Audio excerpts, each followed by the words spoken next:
Let me know. I mean, it doesn't matter. Oh, look. Well, Just as we go live, she goes mute. Should I do this? Welcome to 21. Hello, I'm ready. Are you? Ladies, have you decided to cancel your 7-day free subscription to 2021 yet? Is that the oldest joke on the internet? It is the oldest joke, and it's just kind of dumb. Can we start in that negative tone? Of me being. I thought it was funny the first 50 times I heard it. Then after that, you guys can't hear me, can you? Yeah, we can. Okay, you can't hear us, I don't think. You can't hear us? Oh, I can hear you. Okay. All right.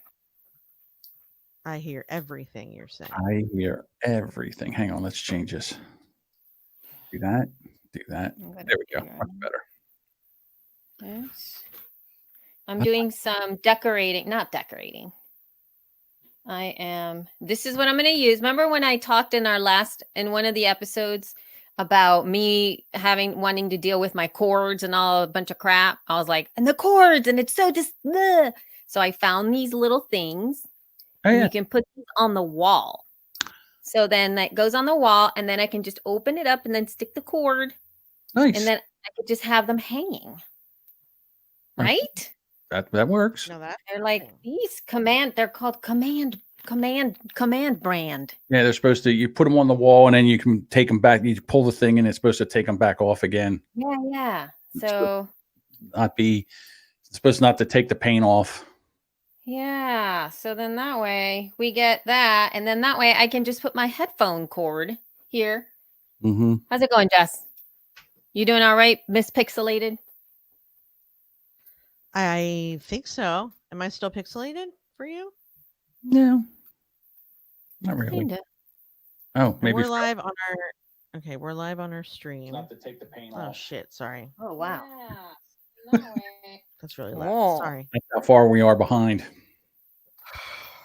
No. So we have five people here watching so far. Okay. I wonder if they're watching. Wow. Is it Facebook? Is it Twitter or? I'll share it in the group too as soon as we get going. Okay. All right. Okay. So you know what you're gonna say about Sanebox? Yeah. All right. All right. So we're getting. Why is it doing that? That's really weird. It's almost. Why is it doing that? Like a green screen thing. What is in there? What's in there? I don't know. I don't have anything that. Look at that. What color is What that? is that? Is that a view to another dimension? What is that? Hey. It's a piano. Wait a minute. I don't understand what's going on here. I don't know what's going on either. What is that? What are you fucking talking about? Can you see? Can you see my water bottle? There's something in my water bottle. Oh my god! Do you have a piano? No. No. That's not my house. It's someone's house. That's an open. Quick, throw that out the window. That's a portal to another dimension. Do you have a green screen? No. No. It's my water bottle. Hold on. I have to take a picture of this portal into a new dimension. Hold on. That is crazy. I'll go like this. Look, I'll even make a face. Can you put me just in the lead? Is there any way you guys can disappear? Yeah, hang on. Hold on. I can take a closer picture. You don't need me to disappear, do you? No, but look. That blows my mind. Isn't that weird? That is crazy. How is that happening? I don't know. It's a How full is that piano. happening? Whose fucking house is that? I don't know. And the weirdest part is the curtains line up. Right? Look, and there's a How are you doing that? What I is don't that? know. Wait, hold on. Because I think when you go under cam mic and you go under green screen, there is I think that's what it is. Is it brick now? Put it back up. I did it. Oh, it's not brick now. So there is under camera and mic, under green screen, you can choose a virtual background. Okay. And oh my god, look, it's a portal to another I dimension. think yours has to be chosen because that's the picture that's in there. Oh. It is. Yeah. Like, whose house is that? Right. But why is it happening when I lift up my yellow water bottle? Well, I I don't know. guess Maybe it's picking it up well, as it's green. almost like it's almost like the green screen where if it's if you're Yeah. wearing a green shirt, it'll it'll show the background. So Yeah, wow, that was crazy. that is crazy, dude. That is weird. we just creeped Crystal out with that. Sorry, Crystal. We're creeping ourselves out. Podcasters are the key to a different dimension. Okay, now I don't have to just be me though, because this is weird. Where are y'all? Well, hang Bring on. yourselves back. Well, let me get you back. Let's get us back to that thing. There we go. Oh my god. All right. All right. I want to. All right. Can we? Twilight Zone. Edgar says. I know Twilight Zone. That's so weird. All right. So- Let's. We got to get ready to record. That's number one. Okay. Let's get that all done. You ready over there, Jessica? I'm ready, y'all. I'm ready too. Okay. Here I am. All right. Here we go. 3, 2, 1. Press record. And then Okay. Jessica say hello. Hello. And then Elsie say hello. Hello. Okay. We're ready to go. All right. You ready for the mute? Oh, let me put this. Oh wait, can everybody put on Do Not Disturb? I just put it on for an hour. I already put mine on for tonight till tonight. You know the light thing is back. The light. The noise. sound? Yeah. I can't hear it. Let me see if I can lift this up. Did Maybe anything it's different happen? the light is touching my computer right now. Ugh. I mean, but it went away completely for a little while. I can hear something. You hear it too? I can hear something. Hold on. Oh, that's very Oh. nondescript. I'm I so know. I'm so deaf. I freezing. can't hear it at all. I have the light like this. But you know what's weird? When I go to edit and I put it in high speed, I hear it then. It's Because you hear it in mine, right? Because I can see it making a note, like a little level. yeah. Well, when I process your audio, I run a Okay. what's that called? When you Wow, I'm green. That made me green. That's all right. I Okay. gotta get a new light bulb in here. I am so white looking. God. Okay. I mean, I All right. know I'm white, but I'm not that white. I mean, I We're guess I ready. am that white. All right. Here we go. This episode is haunted, Carrie says. Let's do it again. Oh, All right. Here we go with the music.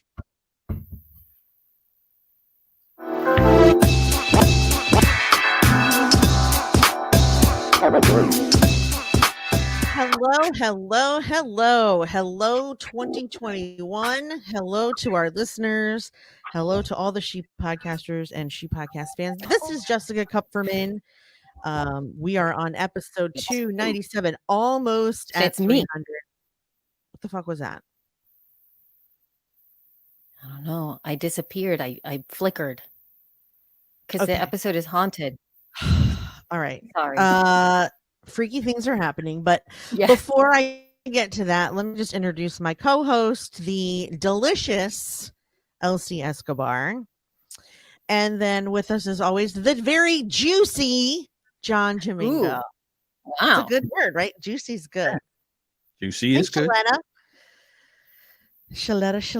Shaletta had the funniest. I know I sent it to Elsie over the Christmas break, but I saw the funniest video. Shaletta's husband was buying her snow pants, and he said he took an hours trying to decide whether or not he should buy the size she needs or the size she said she needs.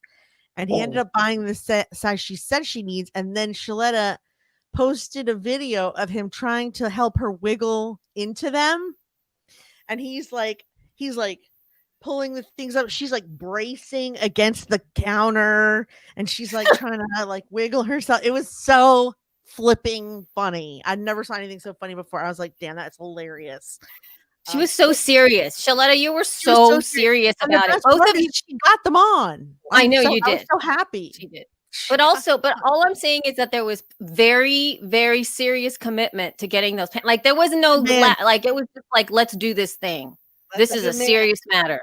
But how how comfortable can that be? Being I think once you're in it, Once Really? they it's were fine. in, it It's was just fine. the pulling. It's the Okay. pulling. I don't like tight Funny. It things. was so funny.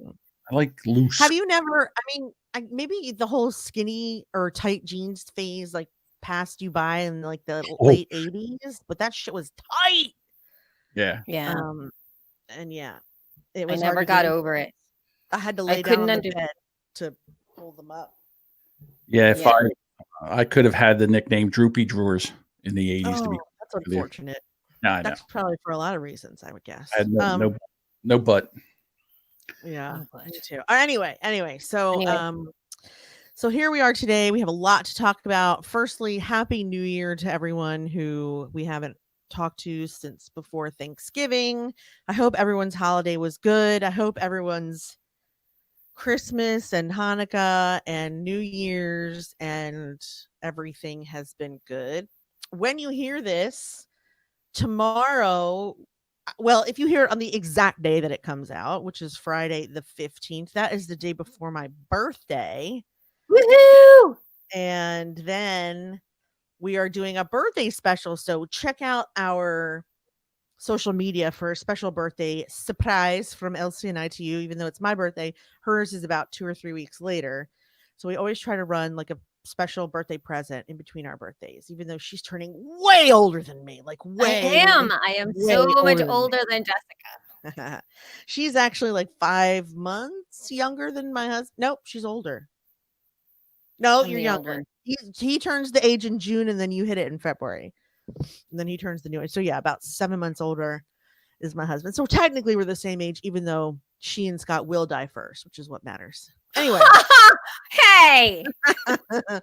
Let's face it, I'm dying first. Honestly, it would just be my luck. Well, all right. But you know, Let's you are not talk about that. you're way, This is still way not. older than Listen, that. We are not talking about this.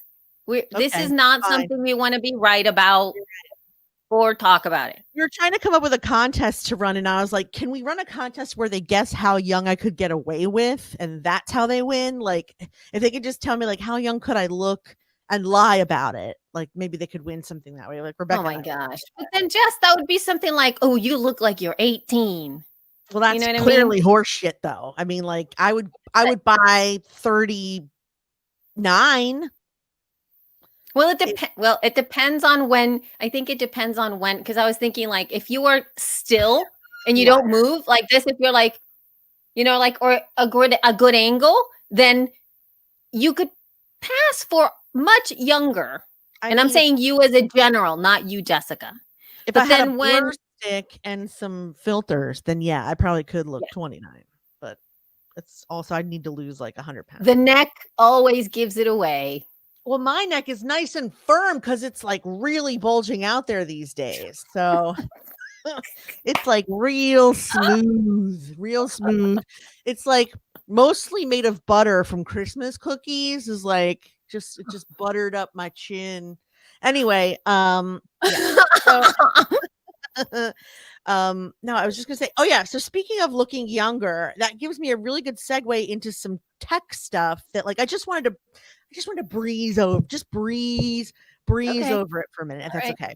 So Yeah. the first thing is, Elsie, because I keep forgetting to tell you that, did you notice that Zoom has new studio filters, something called a studio filter? You told me this when seen we it were now? having our phone Okay. call, but I Okay. did not find them, and maybe it's because I hadn't but yes, you told me I Okay. have not seen them. So on I've your not- next Zoom, take a look-see in your settings in audio and video. And like sometimes it will say like choose a virtual background. On the bottom right is a new link called Studio Effects Beta. Turn Okay. it on and you can darken your eyebrows. You can put on lipstick. You can like have a nice healthy glow to the face. I wish they would do eyelashes, but they do facial hair, which is not helpful for half the population, but the lipstick is cool. Just don't put your hand over your face because the lips will show up on your hand. That's unfortunate. But and also you got to be real careful that those eyebrows look subtle, because if you're like me and you don't have a lot, like I darken my eyebrows on them, but then like I did a one up and down too fast and they couldn't keep up and it looks strange. Oh my gosh. Use that sparingly, but just take a look at it. It's really cool. That's a new feature in Zoom that I wanted to tell you guys about really quickly. And then these two other things I wanted to bring up because I'm having trouble. So AirPods, I finally fixed. Remember, I was telling you guys that my AirPods weren't working because they wouldn't connect to the computer and the iPad and the phone. That was all a matter of updating all the software to like Big Sur and having a phone update and an iPad update. And then after I fixed that, I had a friend tell me like my AirPods don't connect to anything. And so if that's happening to you, that's why. It's because you need to upgrade all the software. So if you're not ready, get ready, or your AirPods don't work that well. The Apple ones, meaning not other ones. And then the last thing I wanted to talk about was my keyboard, because something happened where like I used to have, you know how the newer MacBook Pros have like a bar on the top where you can reach some stuff, like you can touch it. So mine used to have brightness and it used to have volume, and now it doesn't anymore. And I tried to get it back by doing something in the settings, and I fixed it and it still isn't back. So like now when I want to do the volume, I can't touch the top of my keyboard. I have to use my mouse and go to the top of the screen. Instead of doing it in the keyboard, and I can't figure out why. So I just wanted to put that out there in case somebody out there knew how to fix that for me. Jess at shepodcast.com, because it's driving me freaking crazy. So your touch bar disappeared. Yes, thank you. That's what it's called. Yeah, my touch. Okay. No, it's there. It just never gives me the thing. So right now, because I have StreamYard open, all it says is search or type URL for Google Chrome. But there should be some stuff on the side that lets me manage like the other parts, but it doesn't. It's really annoying. All right, that's all I'm going to say for that. And then if you want, we can talk about Clubhouse, which is relatively new. What do you think about that? Sure. Talking about it, not Clubhouse itself. Right. Oh, we can totally talk about Clubhouse for sure. We can go down. So let's go with, sorry, I thought it was higher up. Go ahead. So let's go ahead and do really quickly an overview of what Clubhouse is. It is an iOS only app right now that is invite only.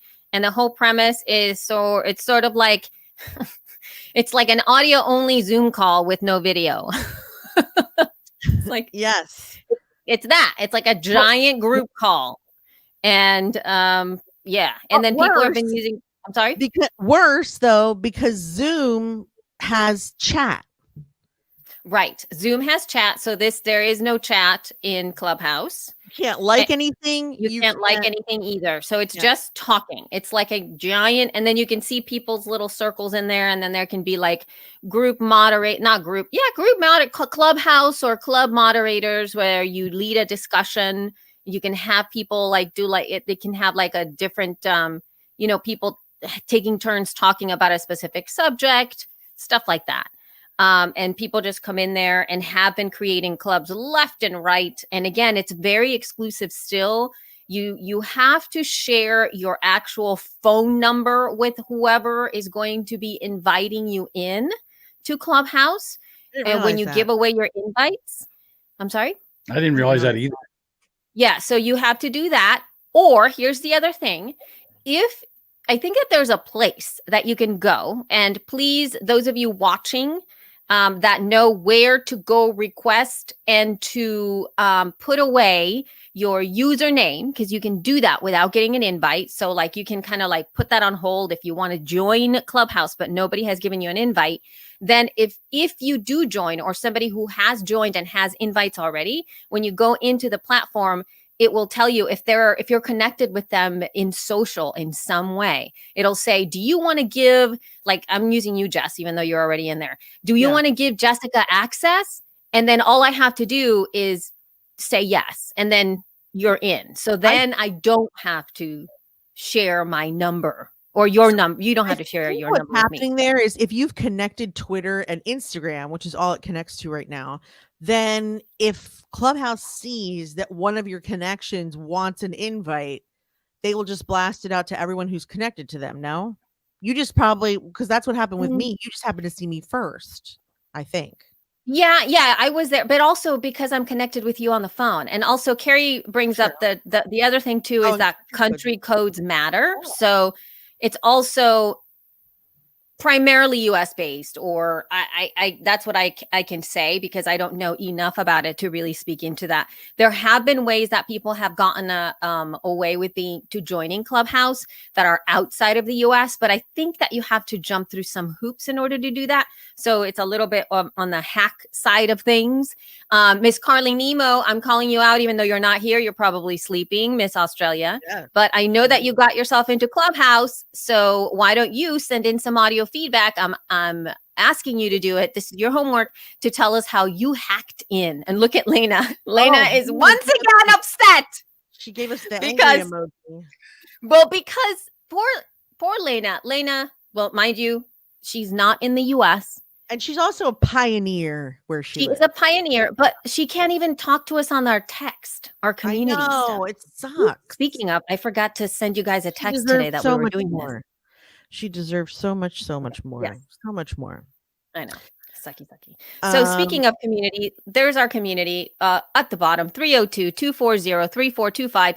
Please go ahead and opt into that, and you'll get texts from me at this moment. Yep. And we will expand it this year to involve more communication from our team. But it is like, one-on-one stuff. This is not a lot of marketing specific text experience. Yeah. We've joined the elite. The only other communities that I'm signed up for are Amy Schumer and like J-Lo. And I only signed up for J-Lo so I could see what it was like before I knew we were going to commit to it. But she sent out even signed up for them. Racy photographs for Christmas. What a Christmas gift if you're a J-Lo fan. That's all I'm gonna say. They were crazy. She has a new album. Anyway, I already know more about J-Lo than I ever intended. You're correct. But anyway, coming back to Clubhouse. So that's what it is. So that's what it is. And now I can also report that up until this weekend, and maybe still continuing, I wasn't too sold on the usefulness of Clubhouse, because the few times that I've been in there, it was mostly just people telling me how to use Clubhouse and how to monetize with Clubhouse and how to get clients with Clubhouse and how to all the shit that everyone does on every other thing. So if you're on LinkedIn, people will tell you how to do that on LinkedIn. If you're on Facebook, people will tell you how to do that on Facebook. And I don't need another class, another lesson, another guru, and another thing to fiddle with. So I was like, and we're done here. But over the weekend, Ramona invited me to a Dave Jackson roundtable where it was like me and Dave and Rob Greenlee and Ramona and a couple other people that I haven't spoken to in a really long time. And Dave was saying that what he likes about it is the same thing that he used to like about it during, in Podcast Movement when they were young, that you have the opportunity to talk to people in there since it's new that you would never have the opportunity to talk to elsewhere. That like if somebody sees that you're in a room about podcasting and they're a podcaster, they can sort of just pop in there. And so like I think also in the group was like Cliff Ravenscraft and Michael Stelzner, or people that I haven't spoken to since they hit it big or whatever. So it was kind of a treat to see them, because it did kind of remind me of those, not that you would know, Elsie, but those late night bar conversations at conferences where you get to Don remembers, because some of the earlier MapCon ones were you and me and Dave Jackson and Rob Greenlee and Mark Asquith and Ramona and Emily Prokop, and like just people that you got a chance to get to know, because it was a conference, it was a smaller conference, and everyone was there. So Clubhouse does kind of have that feeling in the sense that like everyone is there and you have access to them at this moment. I also have recently discovered that the thing that I like best about serving our community in general is like the Q&A, like the spontaneous, I have a question for you that I can answer, because it keeps my brain sharp, not knowing what the questions are going to be. I like being able to talk through problems with people. And so I was thinking I could utilize Clubhouse for those types of activities that I enjoy, but I can also do that on Facebook. I can also do that in our group. I can do it on our page. I can do it on Instagram and Reels. I already have 8,000 places where I could utilize things without doing Clubhouse, but it is the latest thing. So I'm kind of like, trying to figure it out. Yeah, it's very business focused, but Carrie, is that because when you tell them your interests, is it like TikTok in the sense that when you tell it your interest or when you pop into groups, they start showing you more of that shit. Like, Yep. if you hit explore and look up like something insane, like pickling cucumbers or something, like, would it only be about pickling? I don't know why that came out. Also, I don't know. Right. But I'd be interested to know like how much we should play with it in order to do that. But also I'm one of those people that like, and I'm very sorry to say this because I know there are those of you who do this to me, and I'm just going to apologize now. Audio messages for me are a fucking nightmare. So the whole Clubhouse concept is a nightmare for me because like if Isaac's here, I can't listen to something else. If he's not here and I'm sitting with Scott, we work next to each other. We're usually watching something or talking. Like I can't just be like on my phone. And if I have it in my earbuds, then he'll just talk to me and I'll pretend to listen. We don't want that in a marriage. So like I can't win with audio messages. I want to hear them, but it's not conducive to my lifestyle at this time. Like I love that for you, but I don't love it for me. It's not my journey. Yep. So I mean, I agree. I'm in agreement with that for sure. Because it really does depend on when you can talk. No, there's a difference between being on Clubhouse and having an actual like being in a call, right? Or being in a conversation and listening to an audiobook or listening to a podcast, because you can always stop it and nobody's going to hear you back if you forget to put mute. Here's an interesting statement. So if you have a conversation, not a big surprise, but I've heard a lot of complaints about misogyny. Yep, here we go. No, Jenny Wetter, I've got you covered, my love. So the notes inside of your very led right now. So in this right now, I one of the things that really drew my attention is an article from Vanity Fair. And the title of the article of Vanity Fair is, quote, "You become hostage to their worldview," end quote. "The murky world of moderation on Clubhouse, a playground for the elite." And it is a really, really interesting article that I think all of you need to listen to to read for sure. Because it brings awareness to the fact that, and a lot of these companies that once they become popular, most of the leadership or even the devs or anybody who has an idea, they always think about all of the good that can come from an idea and they build it out and they get funded on the dream, but they forget how a lot of our ideas can often be used for evil or for purposes that we never even knew were possible. And there are some things in there, particularly in that article, Jessica, when you read it, that it really talks about some anti-Semitic statements that were made. And like, you can't really even dock people. There are some practices in there to report said conversation. But there are a lot of groups in there too that may be talking about stuff that is simply not true. Like they are continuing misinformation. They are just talking about stuff that isn't necessarily happening here. And because it is, again, somebody's at the podium and somebody's speaking, it sounds like it's true. And there's no vetting. There is no marking things like untruths. There is no fact checking. There's no blocking people. There's no, like, you don't have any of that inside of Clubhouse.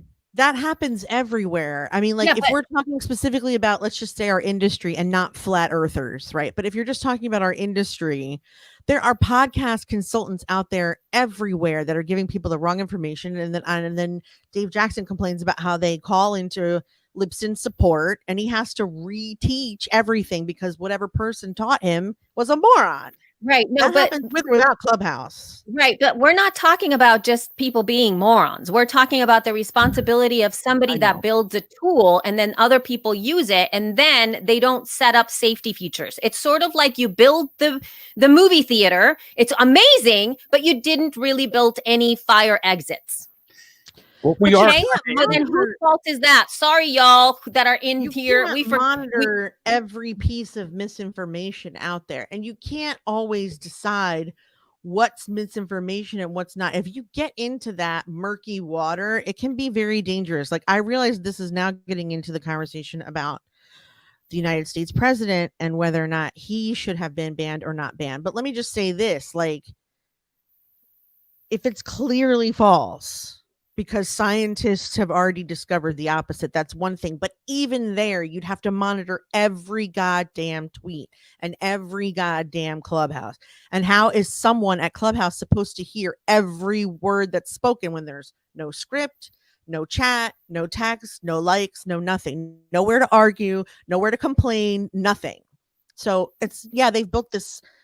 I mean, I guess what I'm saying is, like, what you're asking for on most platforms is unrealistic. Even on Facebook, the only reason that, like, it happened the way it happened is because he's the president of the United States, like, because he's the most powerful person technically in the world, and he's using those platforms for evil instead of good.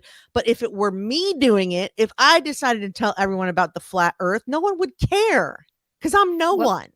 Well, Jess, I think that the problem here is that we can't do this. You can't do it, right? I think that part of it is that we have to have a responsibility. And if it were up to, like, here's the thing. In that article with the Vanity Fair article, they actually did speak with some folks that have expertise in moderation, in making sure that things are taken care of, in the privacy and safety of the users. They did consult them. But then even in lieu of that, they decided, or at this point have not made steps to having somebody on the team that can really spearhead something like that.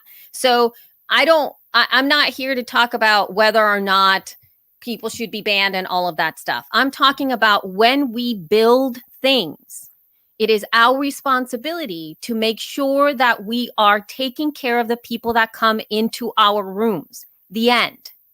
This isn't like, oh, I can't moderate. Oh, I can't. Listen, if you're going to be coming, like for She Podcast Live, if I open my house for people that come into my house, I need to make sure that those people are taken care of. It's my responsibility. Okay, or I need to check every speaker. I mean, yes, you're supposed to check every speaker's PDF to make sure that their information is accurate, etc., that they're not spreading misinformation. But like last year, I heard reports of people who were like talking about stuff that we wouldn't have wanted them to talk about, like very right-wing conspiracy type stuff that happened to just fall out of their mouth in a side comment. What are you talking about? I'm saying one or two of our speakers had some. Yeah, but that's not what we're talking. But that's like, that's totally different. No, I'm talking actual safety. Actual safety of people being harmed. Like propagating things that are absolutely untrue. Yeah. And not having safety precautions and taking care of people's privacy. You also don't even know who's listening in Clubhouse. You don't know if these conversations are being recorded and going somewhere. You don't know what the security or the back end protocols are for, being hacked. Yeah. You don't know any of that stuff at this moment. There was something in your article about people recording it and stuff. But I mean, the main point of the Vanity Fair was you're hostage to their worldview. You have no way of, if you are learning something that someone says they can teach, you have no way of having any kind of like, is this true? Yeah. Or any of that stuff. And things go away. So it's like gone.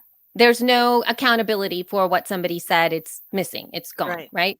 So I don't think that this is what I'm talking about here is, are you willing as a responsible creator of media, of platforms, of communities, of all of these things? We cannot just go somewhere and just be like, hey, everybody's welcome. There has to be a thoughtfulness and a strategy about how are we going to take care of our people?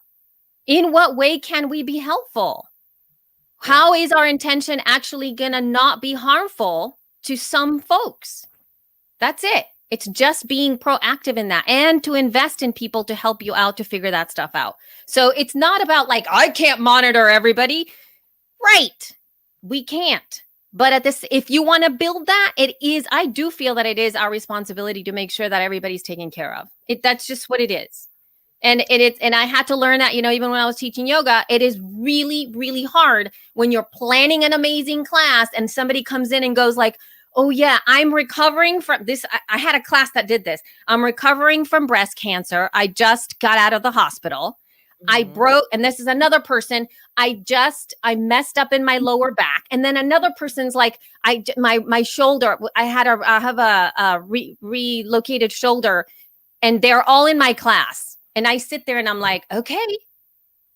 So it's my responsibility to keep them safe. Even though the majority of the class were able-bodied people, I have to make sure that the person who just got out of the hospital because she's recovering from breast cancer.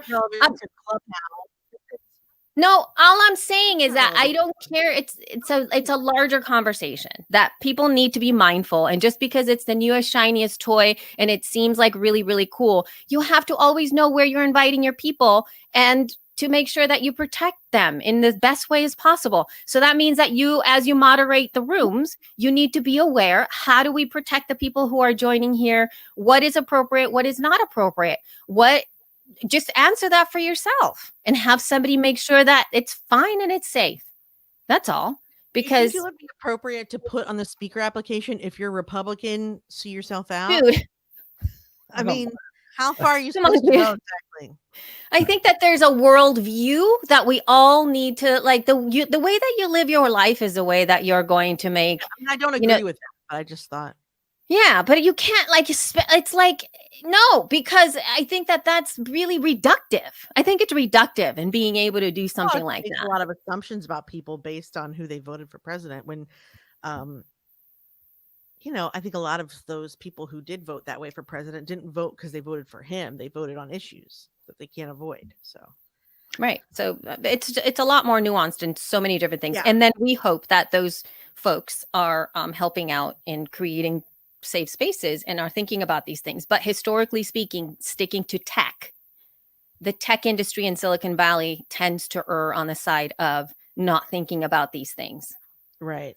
So back to the topic of misogyny, one of the things that I noticed as I went in and was just looking around, there were some rooms that said podcasting and for women. And I was ladies in podcasting. It's cool. Yeah. And I was like, I don't think I'll be going in there. But it does say all are welcome. Yeah. What's that? It does say on there all are welcome. Oh, really? Because I maybe, and again, this is the one I saw. It said for women. So I was like, okay. I didn't know. Well, see, again, if it says for women, I'm not going in there. I went in there. Would you like to know who was speaking? No, I don't care. It's for women. Not women. Well, see, that's why I didn't go in there, because that's where you get the misogyny. If they're in there for women, then why would I be in there? That's all I'm saying. I respected the fact that it's for women, and I didn't go in, and I won't. That's all. But most gurus will not do that. They go into those groups and they want to speak so that they can teach because they are the guru in question. It doesn't occur to them that other people might also be a guru that doesn't have a penis. But alas, all right. So if you have, your little, we would love to hear feedback from you. If you email feedback@shepodcast.com about Clubhouse and your personal experience with Clubhouse as somebody who has found something outside. And I think that this is what I'd love to hear, outside of, this is going to be an amazing strategy to grow my expertise in my field. Okay. Let's go to like building community and something that you didn't know, connecting with somebody that you didn't know, or you learned something, or you had access to something or someone that you didn't have before, and how that was impactful to you. That's what I'd like to know. So if we can that keep it to that would be amazing. Right on. All right. So we do have, speaking of like privacy and all of that stuff, I think, doesn't SaneBox offer some like really great things when it comes to management of email and, spam? Yes. No misogyny there. Just kidding. So SaneBox, if you go to sanebox.com, is a system that keeps your inbox clean, basically. So I've been using it for a couple months. Now I have the following folders. Okay. I have my inbox, which never gets higher than 50, only gives me the most important stuff. And then I have an archive of stuff that I've already looked at and dealt with. And then I have a black hole, which is where I put people that I want to unsubscribe to, but I don't want to tell them. So basically you're unsubscribed because it goes into the black hole folder. I have a CC folder where I've been CC'd on something, but no one has necessarily written back, I think. And then I made one folder for all people who talk to me about a specific topic. I have one called Sane Later, which does all the, not newsletters, but the other stuff. Here's your welcome. And here's your information on your Target order, and your box account has been updated. That kind of stuff is in the Sane Later. And then the news for everything newsletter, everything that's newsletter, from newsletter at like wallstreetjournal.com, all that stuff, every business newsletter, every podcast newsletter, all the news in one place so you can ignore what you need. It's been pretty good, because I have to say, when my inbox gets over 50, I start to get twitchy. I'm just, like, that's my limit for feeling unorganized, is if there's more than 50, because in Gmail you can only see 50 at a time. So for me, if I can't see it, then it's like I'm going to panic that I'm missing something. So SaneBox has been really helpful for me to at least feel like, okay, I know what's happening. I know what's happening in there, because all the important stuff is there and all the other stuff goes somewhere else where I can deal with it later. So it's been really good. It's not expensive. It is under $20 a month. If you go to sanebox.com, check them out. Or actually, we have shepodcast.com/sanebox. Do we not? Let me double check that. Hold on one second. shepodcast.com/sanebox. It works. I think it does not work. Never mind. Take that out, John. I'm pulling that for when it does work, because that's what I'm going to use that. You singing. Okay, well, we can make it work, but it does not work. Yeah, so go to sanebox.com, check them out. They have a free trial. See if it helps you get organized. If you are one of those people whose inbox is constantly giving you agita, like me, it will help you. I can't say it will cure your ADHD. I don't think that's possible. Certainly not by an email productivity tool, but it does cure that panic that comes with doing everything wrong and being behind and feeling like you can't get your shit together. It did cure that on some level for me. So I'm very grateful to SaneBox. Sanebox.com. Thank you and good night. Thank you and good night. So it brings you sanity. SaneBox brings you sanity. That's a lot for any app to do, but it does make me feel better. Yeah. Oh my gosh.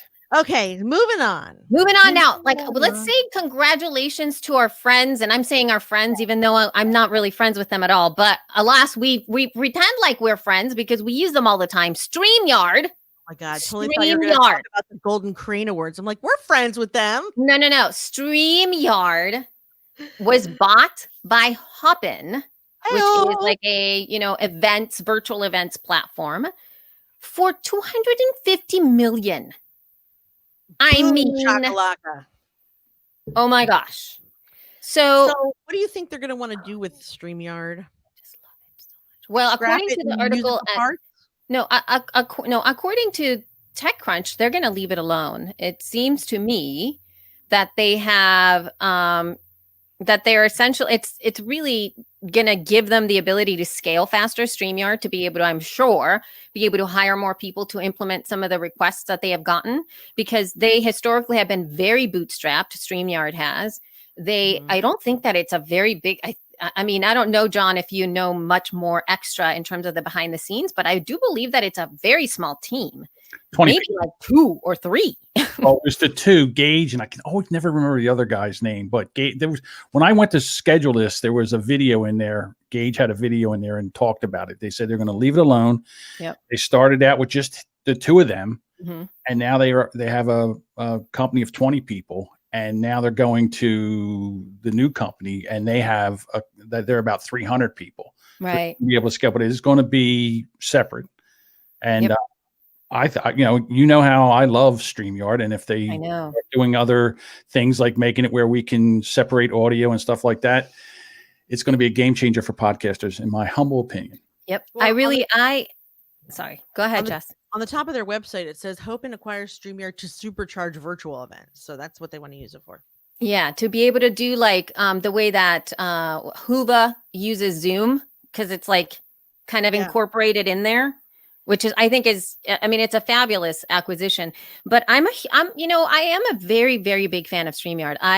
We tested a few platforms and I think a lot of them have merit, but it really depends on what you want to do. But one thing that StreamYard has going for it is the ease of usability, where you don't have to have too many extra tools to be able to make things work. Like, we tried Vimeo Live, and although the tool is a lot more like elegant in the way that it works, it really, the way that it processes live, I think requires more bandwidth and better tools from the computer end of things. Like it requires, I just think more memory for whatever you're using to stream. And it doesn't have the easy layouts. Like most things don't have the whole, like the way that John is putting our phone number right now at the bottom as it's scrolling here in a moment, where to be able to tap a button and to be able to do something like that, or to change what we're doing in there, to be able to put our sponsors quickly in there. Look at the backgrounds are moving. For those of you who are watching, you can see that John can move those things around and switch them like in a moment. And I know that there's ways to do that with other things like Ecamm Live and like OBS and all of these other things that you can use to do this stuff, but not for somebody who's like us, who can barely just make it behind the microphone. There's too many moving pieces to make all the fancy, and StreamYard does a fantastic job doing that. Mm-hmm. So I really like it. What I would like though, John, I think that you've asked this in the past, where I think there is a need, at least my dream thing, it wouldn't even be splitting the audio. That wouldn't be it. It would be being able to give control to a producer like John so that he removes himself. Not that we don't love to see him. I don't love to see me. But like to be able to have somebody be in the back and then run the show. And so that people who are in the front can really concentrate just doing what we need to do here. And then we can have conversations, but not having to have them on screen. I think that would be the last thing that I would need, because in terms of recording, we can record our own sides of the conversation. And at this point, that's what we're doing. So anyway. Yeah, and we do. Yep, and we do. So congratulations to the StreamYard guys. Y'all deserve it. You created a wonderful product. You really thought of so many different things. And so that's what a paycheck. Yay. Good for you guys. Oh my gosh. They hit it big. Which one? They hit it big. But now we are going to that story that we were talking about, Jess, which is like really congratulations to the Golden Crane Podcast Awards. And yes, we do know them. Right, Jess? We know them. And we are friends with them. Yes. Yeah. The Golden Crane was done by the Asian American Podcasters Society. I believe that's what they're, the AAP. Yeah. And they had their podcast awards over the holiday. And let me just read some of the people who got awards. Best Comedy Show, Urgent Care. Best Production, Elementary. Serafina Speaks. Best Interview, Elementary. Little Mind Chats. Excellence in Reporting. Oh, wait. They're in black and white. Sorry, I skipped a line. Should I read them all or no? No, I mean, no, you could just say hi, shout outs to them. And just, I mean, I just want to shout out Lee for doing that, and her team and whoever really worked on this stuff, because they really did a fantastic job getting the word out for this. And this is I think it is one of the strongest indie podcasting focused awards out there that is really focusing in on the rest of us, is what I like to talk about. Not like the top, not the iHeartRadio awards, not the people that have to pay so much money to just be considered.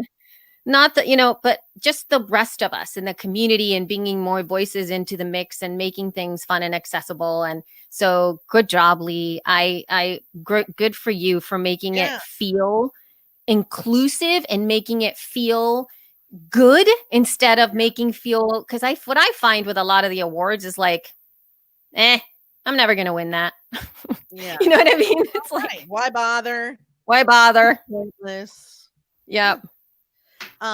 Also, I love the name Golden Crane. It sounds very sophisticated and important. Like, I've got a golden crane under my belt. I like that. All right. I think that's cool. So yeah, just interesting stuff. So congratulations to you guys and all the winners of the Golden Crane Awards. That happened on December 29th. And you can go to their website if you want to get on the list for the AAP, which is don't tell me, I already know, aapodcasters.org. Yep. Check them out Awesome. there. We love that. What else? Do we have any? We have more shopping. We had more shopping happening in the podcasting space because Wondery was acquired by Amazon. Wondery was acquired by Amazon. Oh my gosh. So oh my gosh. So Wondery was acquired for around $300 million by Amazon. Why would Amazon want what is supposedly advertised as an independent podcast network, which is kind of a stretch, but their stuff is very, very creative. So it is a network like the other networks, and they do, live and work in the city, and they have a CEO who's very a very big deal and kind of important. But anyway, what the article says that you'll be able to read in our show notes is that the medium, because of this, could turn a new corner in the new year. The investment follows directly Sirius and Spotify spending hundreds of millions of dollars to buy other podcasting companies. Wondery was one of the largest existing independent podcast studios and networks. Bloomberg reported in November that Apple was looking at them, and they bought two other podcast companies, and Sony Music has also talked about acquiring it. Terms weren't disclosed. The Wall Street Journal reported it was around 300 million. The company has not commented. And then, Amazon is now positioned to translate their audience, the Wondery audience, into ad revenue, something the industry is still figuring out. Well, that's a little bit true, but also a little bit not true. But yeah, we don't have like a huge handle on advertising and podcasting. And does Amazon?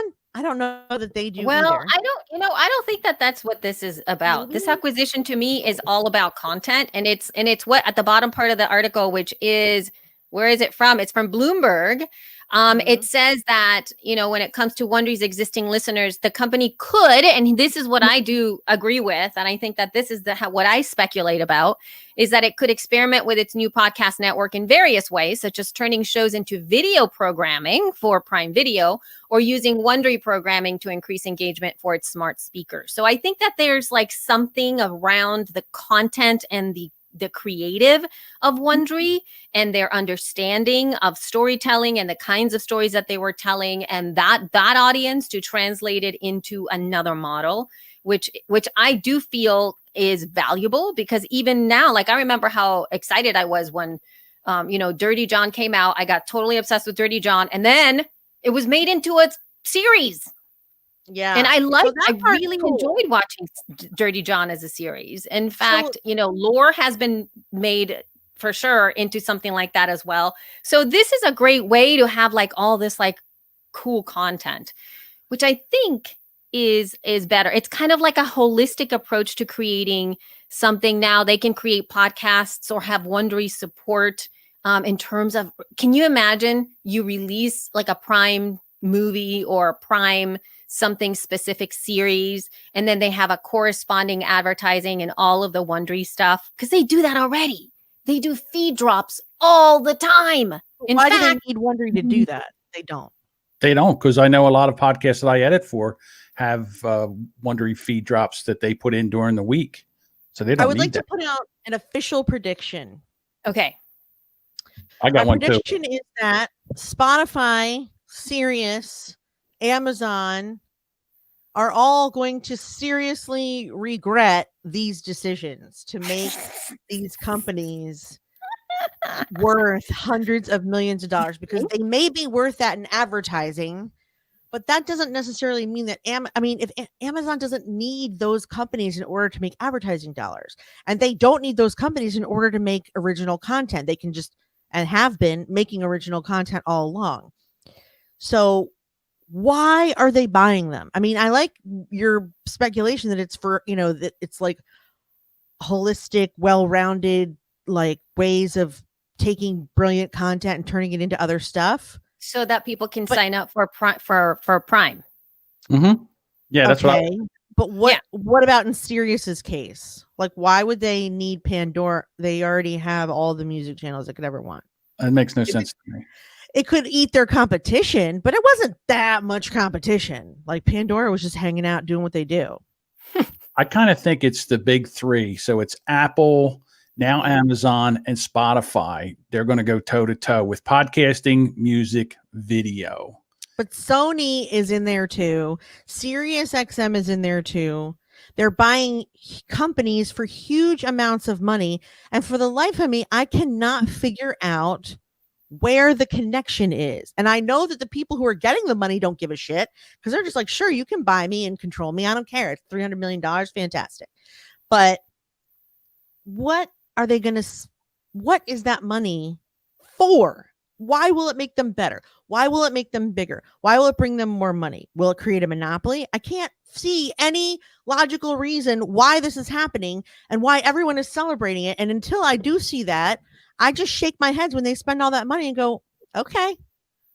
I mean, I think it really, I mean, if you think about it from the perspective of if you mirror what's happening or has continued to happen with the platforms like Disney Plus and Apple TV Plus and Hulu and Prime Video and and Netflix and all that stuff, like they are constantly acquiring not only the ability to stream certain shows that are already created, right? There's that in the movies, and they're also creating their own content. You have hit on something. That is it. They're all trying to be the Netflix of audio.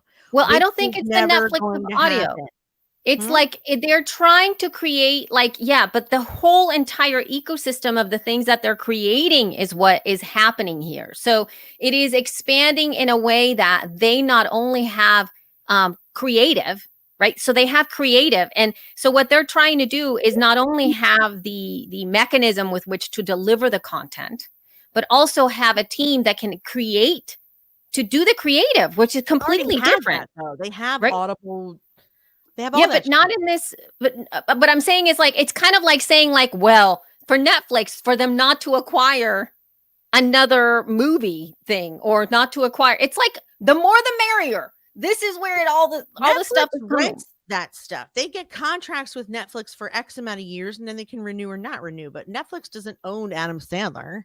He just made a contract deal with like a couple of years, and then it goes away. Same with Disney. Same with whatever. Like Netflix can buy and sell whatever they want whenever they want. I mean, I know what you're saying, but I'm saying like they don't need these big creative teams. It's not going to be worth what they spent, and those companies are going to be. I agree with that for sure. But that's what they're doing. Isn't it exclusivity too? In other words, Wondery has, their podcasts go out, but if you want to hear it a week earlier, you can go to Wondery Plus. You're correct. And they're doing. But what I read there, John, is so cool. I mean, something that I was like, oh, cool. Now you can get the Wondery Plus thing and all that stuff as part of the Amazon Prime subscription, which is great. So now I have that. I have part of the thing. So it is. I think that Carrie really, she hits it. It's like it literally is keeping their audience on their platform. And if they have that ability to have them that way, because now think about this, Jessica, there's the Wondery stuff for sure. But they also have Audible, which is another Audible has amazing stuff going on for them as well. And to be able to cross promote all of these things in one place, you really wouldn't need to go anywhere else. It's a completely different environment than going into Spotify. Spotify is those are two separate families, right? It's like if you go to Spotify, it's one kind of psychographic. If you go over to Amazon Music, Audible / Wondery, that's a whole other thing. And I don't think that. Go ahead. No. But I think that right now, this inversion, we're not going to see what happens with this until I would say 3 to 5 years after this acquisition to see what actually happens. And we might have to come back and grab what you said, where they might turn around and go, that was a That was money, right?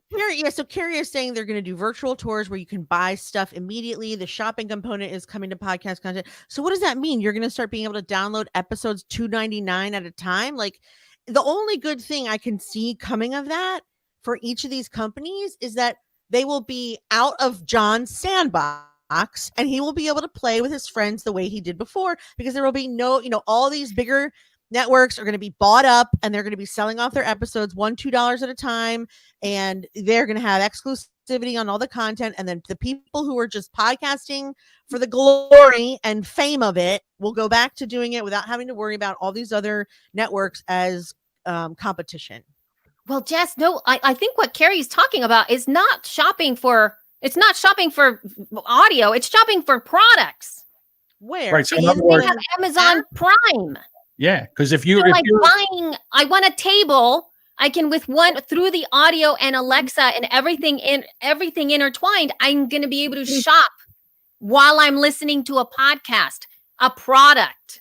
Yeah, like I have this big giant coffee mug. Yeah, and you can click on the link. Not like buying audio. No. This is like a total integration between like set-top boxes, all of that, the smart boxes, and all of the things like that are intertwined inside of Prime, and seeing what you're consuming, what's responding. They're now a conglomerate of data of all the different data points. Okay, so that not only do they have access to what I'm listening to, but they have access to what I'm watching, and they have access to what I'm buying, all in one place, which is like, right?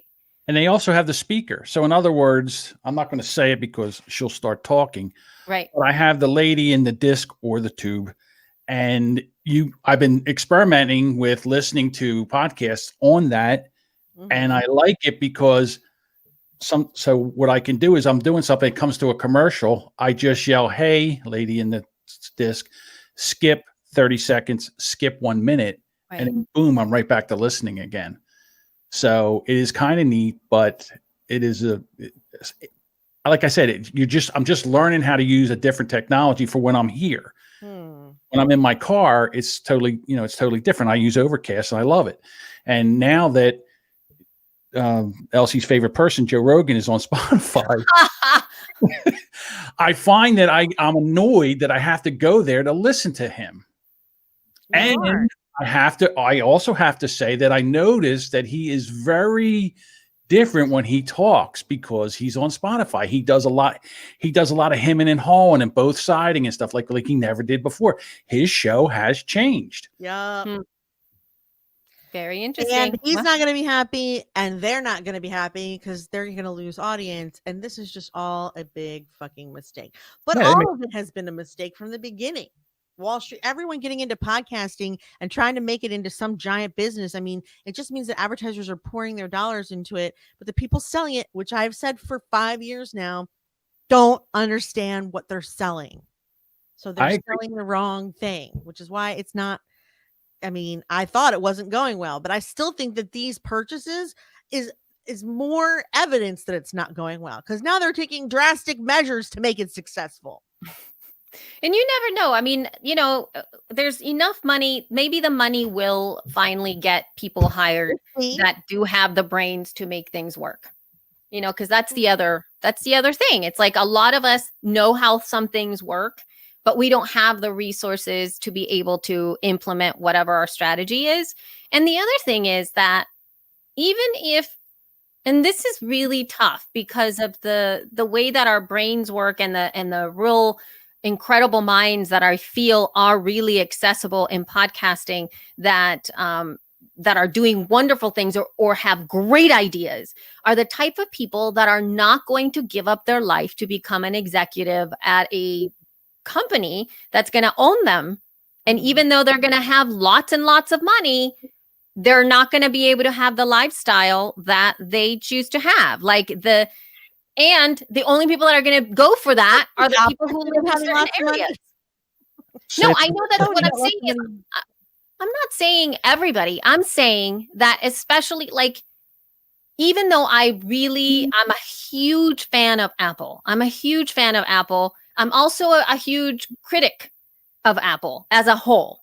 But if Apple came to me and offered me something, I'm not sure I'd be able to do it because the company culture, the secrecy, the privacy, the way that everything has to be like I would have to be completely disconnected from even being able to possibly do the show. I would have to move more likely than not to either coast or wherever it is that is. You'd have to move. Of course, what I'm saying.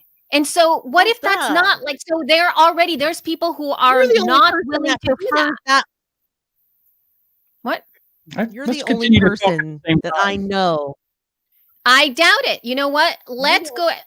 I don't think so. And that's where I think a lot of Apple people or a lot of these companies are losing the talent because there is innovation, there is talent out there, but a lot of us are not willing to make any kind of the choices that are based on the check and the amount of hours that you would have to put in to be owned by a company that is that huge. So I don't think that that's a good exchange. Yeah, well, it depends on the gig you have. If you didn't have anything and they would offer it, of course you would take it because, well, not of course, you would have a tendency to take it because you needed a job. Right.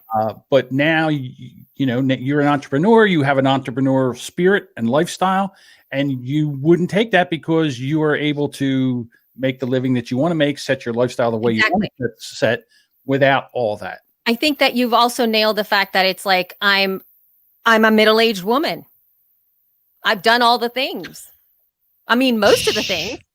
If I was in my 20s and I was unattached with no kids, I'd probably take it. But then that's also a psychographic that they're hiring. They're hiring a certain type of person. They're not getting diverse thought that is really really focusing in on how do we serve customers or how do we have somebody on the board that has a diverse point of view, meaning I value these things differently than these things. This isn't really important to me. I like family is more important than anything else. I'd like to have more leave to raise my children, like all of these different things because they're hiring a specific type of person that is willing to put that wherever it is that it goes, right? So it's a different type of person that they're looking for, and it's a different person that's going to say yes.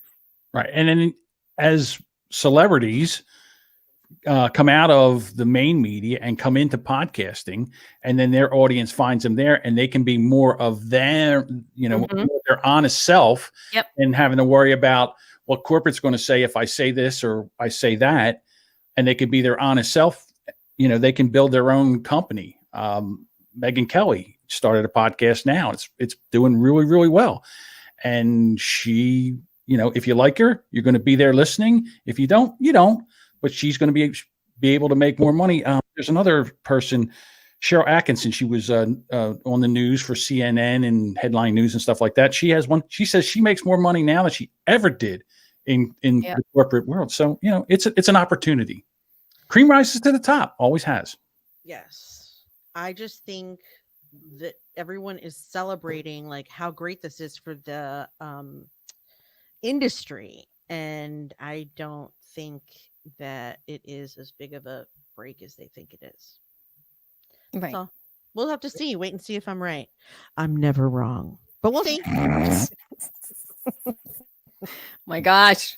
We'll see. It's just a feeling I have. It's just a feeling. Okay, bye. All right, feeling. I mean, that's fine. I had feelings too. Great. I had feelings too. Thanks All right.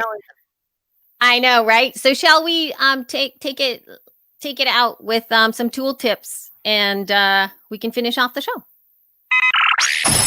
Elsie's tool tips.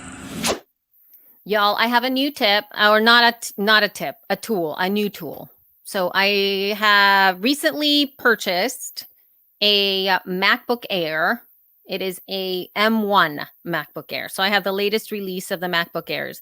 And unfortunately, the last MacBook Air that I had, which was a gift from She Podcast, yay, that I was able to do because my MacBook Air was it was an investment of podcast, was dying, my last one. And I needed a computer that actually worked because I wasn't able to stick anything in the USB ports. And therefore podcasting was becoming horrible.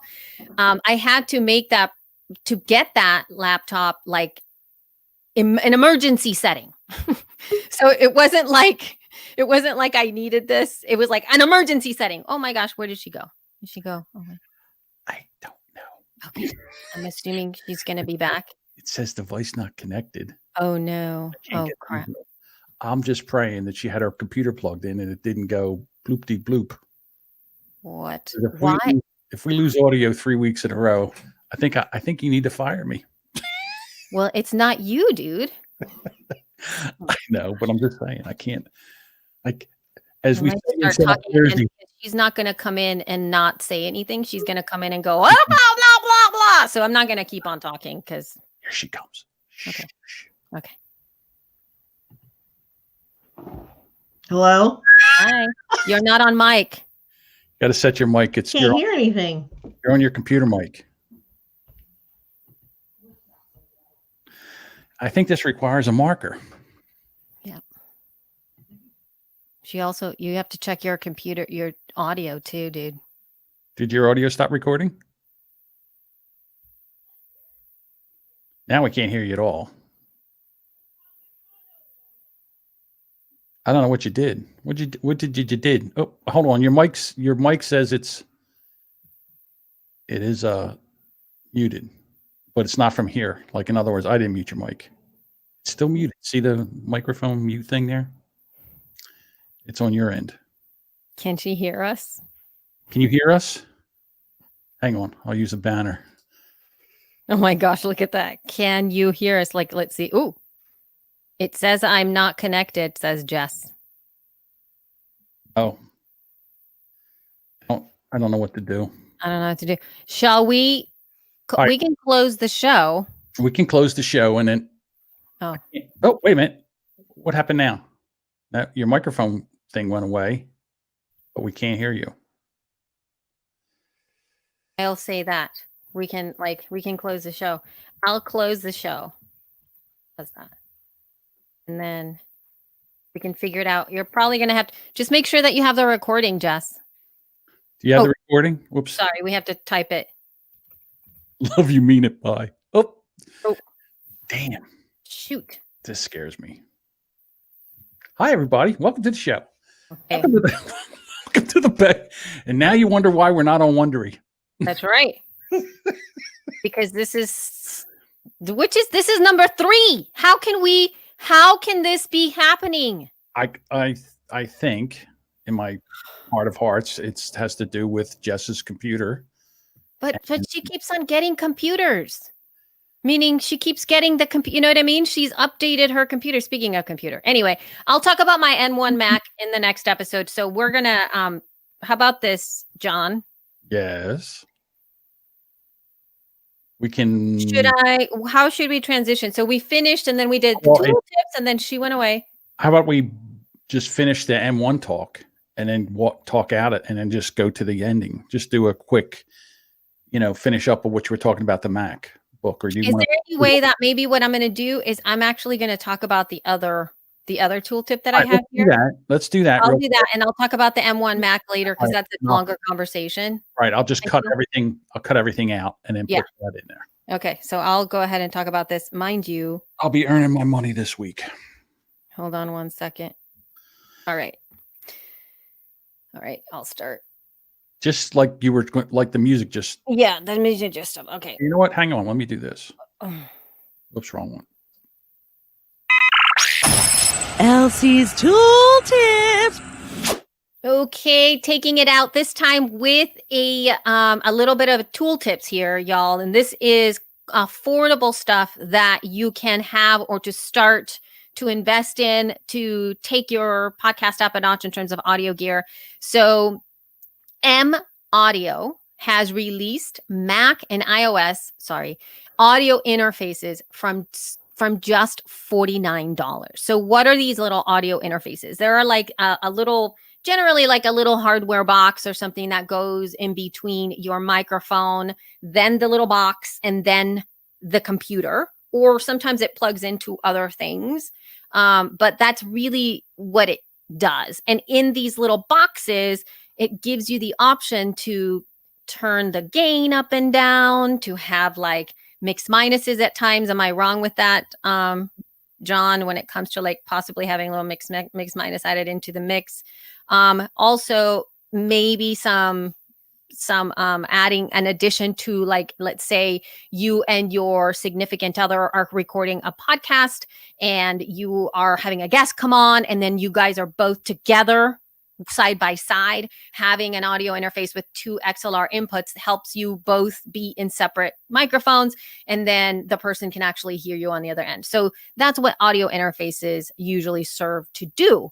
And they tend to be a little bit expensive sometimes for some folks, but now M1 has released some that start at $49, which is an amazing price to be able to look at some of these things. So if you happen to want to up level your audio right now when it comes to expanding the ability of what you can do and even what microphones you use. So if you have an XLR microphone, or you've been wanting to buy an XLR microphone and not have a USB only microphone, this is the time to do it with this little thing in between.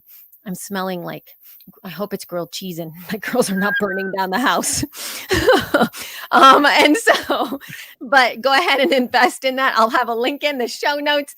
Now, unfortunately, we lost Jessica, and I'm sad because we don't know what happened. She wasn't able to come back in. If you were watching us live, or you are still watching us live, you can actually see that she's not here, and so sorry about that. So we will hopefully bring her back next time. Hopefully it wasn't a computer like funkiness that she can never get back.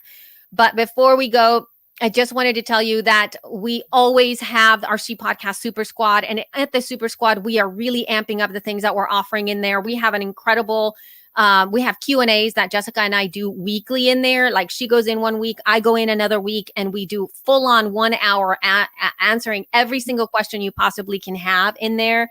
We also going to be having a lot of folks that are experts in the industry coming in there and having conversations that are going to be aimed really specifically to the She Podcast community from all kinds of different places that are adjacent to the podcasting space, in maybe podcast hosting, web hosting, podcast apps, all kinds of things we're going to start to expand out. We also have our partner, Tracy DeForge. It goes in there and has coaching sessions every single week for you, like group coaching sessions that she does in there, plus courses. We have I think over 50 courses in there, templates and checklists inside of the She Podcast Super Squad. So if you want to join, it is so affordable for all of those things, especially if you're trying to take it up a notch with your work on podcasting.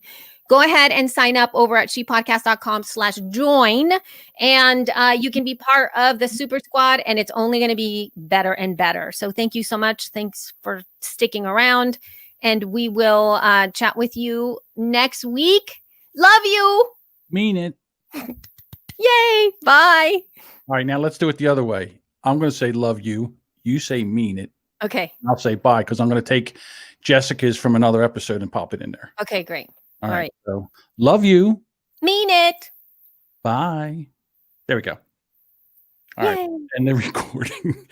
All right, Jess, I can breathe now because Jess said that she has her recording. So okay, good. It's not that big of a deal. Okay. Always fun. Always fun. 294. Is that right?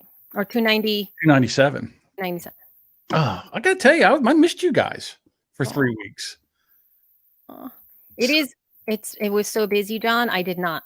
I was happy to be able to not have to be podcast. I don't mind the actual podcasting stuff. It's a work. It's the work behind the scenes. And again, you got to watch with these guys from StreamYard. Like, in other words, you can go now with the brand. Let me see. Like, we can have the bubble, our name in a bubble, or the block. Oh yeah. Oh, that's great. I have not seen that. I saw that change. I like that little right. thing. But see, now what happens if I go back to the comments and I put in a comment? Look, it makes it smaller. See? Ooh, that's cute. Thank you, Lena, for the nice save. Oh, I like that. Yeah, there's street. So shopping component is probably the most Yeah, I like that. That looks nice. I like it because here's a big long one that she did. And look at that. Oh, it looks nice. It's nice and streamlined under there. Yeah, I like that. Very cool. I didn't know that they just put that in there. So very cool. I like that. It's all nice. Right, everybody. Well, thank you so much, everybody. We're going to end the broadcast. Hi, Melissa. We're done. Poor little Jessica's gone away. Yeah. See, like she disappeared. Just like bringing observations, Jess is having problems with it. She's gone. But thank you for showing up, and we will see you guys next week, God willing, with like working hardware, and I'll go into more of the M1 stuff. So hopefully that works. Yay. All right. Bye.